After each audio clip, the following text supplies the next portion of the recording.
Utopiens, super content de vous retrouver au Futuroscope pour l'inauguration de l'attraction Mission Bermude. Vous le savez, si vous me suivez en podcast, c'est l'attraction que j'attendais le plus dans les parcs français, mais même dans les parcs européens. C'est un prototype qui a été inventé par MacRide, un tout nouveau type d'attraction. On appelle ça le Rocking Boat, à mi-chemin entre le splash et le coaster. Parce qu'en fait, le véhicule est en permanence rattaché à un coaster qui est immergé dans l'eau. Mission Bermude mélange en réalité plusieurs technologies. Comme je vous l'ai dit, c'est un coaster et il y a des poussées magnétiques. Ça rend le parcours complètement aléatoire, le visiteur est un peu volontairement désorienté. Mais la partie qui m'intéresse le plus, c'est la partie rafting. Et à ce moment-là, ça a été confirmé d'ailleurs par les créateurs de l'attraction aujourd'hui, le Rocking Boat est emporté par la force du courant. Donc là, l'attraction va être inaugurée dans un instant. En réalité, sa vraie date d'ouverture, elle est dans quelques jours, il me semble que c'est le 28 juin.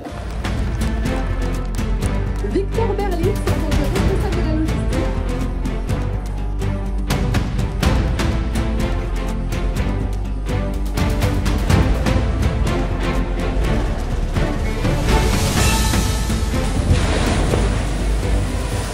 Donc ça y est, l'attraction est officiellement inaugurée, je vais pouvoir la tester, j'espère la faire à plusieurs reprises et à plusieurs emplacements. Vous voyez, en fait, contrairement au splash habituel, le coaster retient toujours le bateau, même si il flotte aussi en réalité.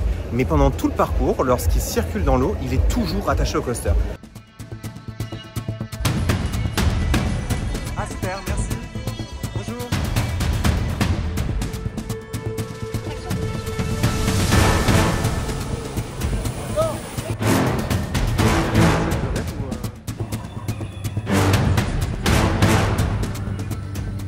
Alors, l'histoire ici de l'attraction, elle est très simple. On rejoint une société d'explorateurs qui s'appelle Atlas, et il y a plusieurs personnages d'ailleurs, mais ces personnages-là disparaissent. Et on se retrouve à devoir les rechercher, et on emprunte leur propre matériel pour aller se rendre dans le triangle des Bermudes. Mais le voyage ne va pas se passer très bien, comme souvent dans les attractions.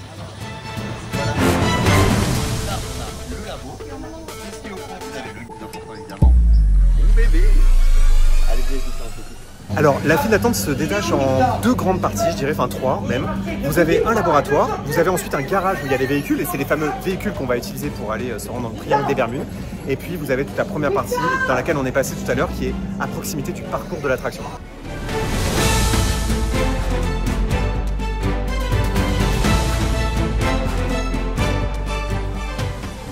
Ça y est, on est sur le point de partir, et j'ai vraiment trop hâte.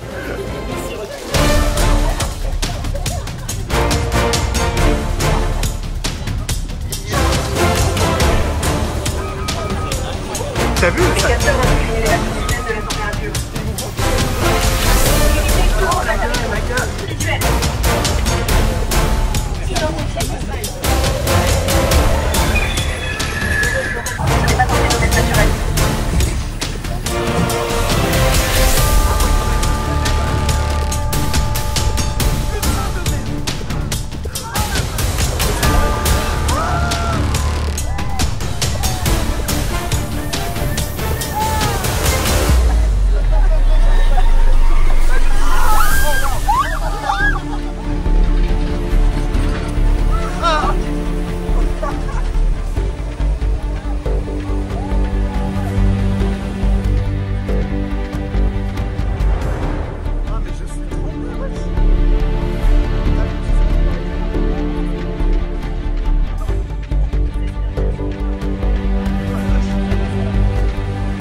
Première impression à chaud. Là, c'est mon avis à chaud, on va en reparler dans un instant. L'attraction est très intéressante pour deux raisons. Le principe technique sert l'histoire, c'est-à-dire qu'il y a une volonté de désorienter, de surprendre le visiteur dans le parcours qui n'est pas visible à l'avance. Et donc du coup, forcément, on ne peut pas vider le parcours à l'avance, contrairement aux autres boat rides.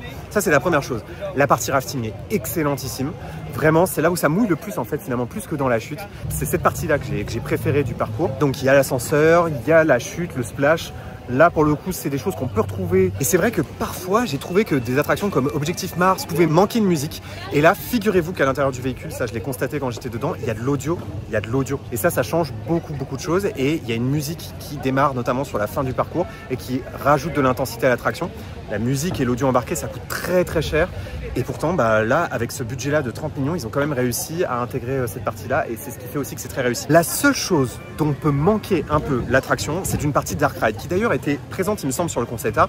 Bien sûr, en fait, il faut arbitrer avec le budget ici. Je rappelle quand même, l'attraction a coûté que 30 millions. Une attraction comme ça, de ce budget-là, aussi bien terminée, quand même, franchement, chapeau. Et c'est vrai que j'aurais quand même voulu cette partie Dark Ride, soit effectivement des écrans, soit un effet des flammes, par exemple, dans une salle en intérieur. Peut-être que ça aurait fonctionné. Mais l'atout majeur de l'attraction, ça reste à la fois la partie rafting, mais aussi en fait tout le prélude où le véhicule fait des mouvements en fait qui ne sont pas prévisibles. Et puis le véhicule aussi par moments repart en arrière. Sur Instagram, j'ai déjà publié quelques éléments de l'attraction et je vois déjà quelques retours. Ça mouille pas assez, c'est pas assez thématique.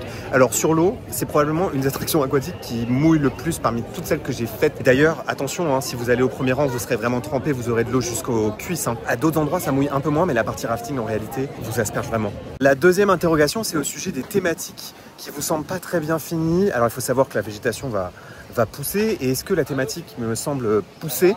Moi, je trouve que oui. Pour une première attraction en extérieur, je trouve ça assez poussé, en fait.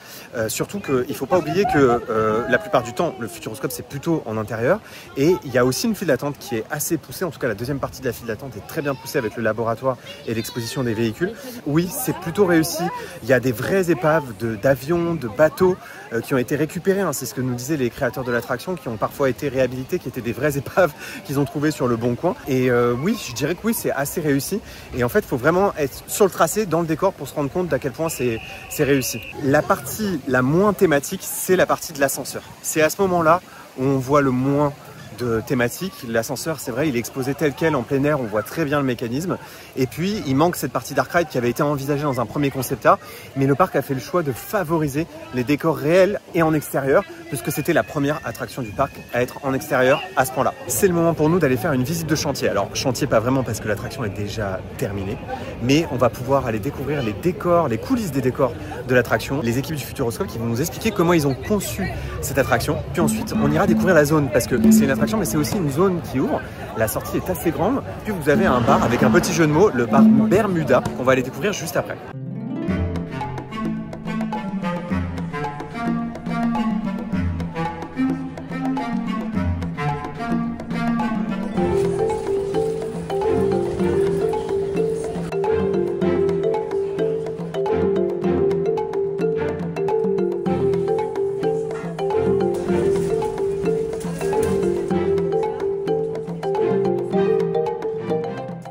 Cette attraction Mission Bermude conclut la fin d'un cycle pour le Futuroscope qui, depuis plusieurs années, avait un plan qui se terminait en 2025, qui incluait la création de chasseurs de tornades, de l'hôtel Station Cosmos, de l'hôtel qui a récemment ouvert l'Eco-Lodge, et puis ça menait à l'ouverture de Mission Bermude. Mais attention, le Futuroscope va remettre beaucoup d'argent dans les années à venir dans de prochaines nouveautés. La dernière nouveauté du Futuroscope aussi, c'est l'Aquascope, qui permet désormais d'attirer plus de visiteurs pour faire de longs séjours un peu plus longs. Et pour conclure cette visite, je vais redécouvrir la nouvelle séquence d'entrée du parc. Et d'ailleurs, c'est ce que nous ont dit les créateurs de l'attraction Mission Bermude, qui est à la proximité de l'entrée du parc, c'est que désormais le Station Cosmos fait partie de la skyline du parc et que l'architecture de l'hôtel correspond à l'architecture de Mission Bermude.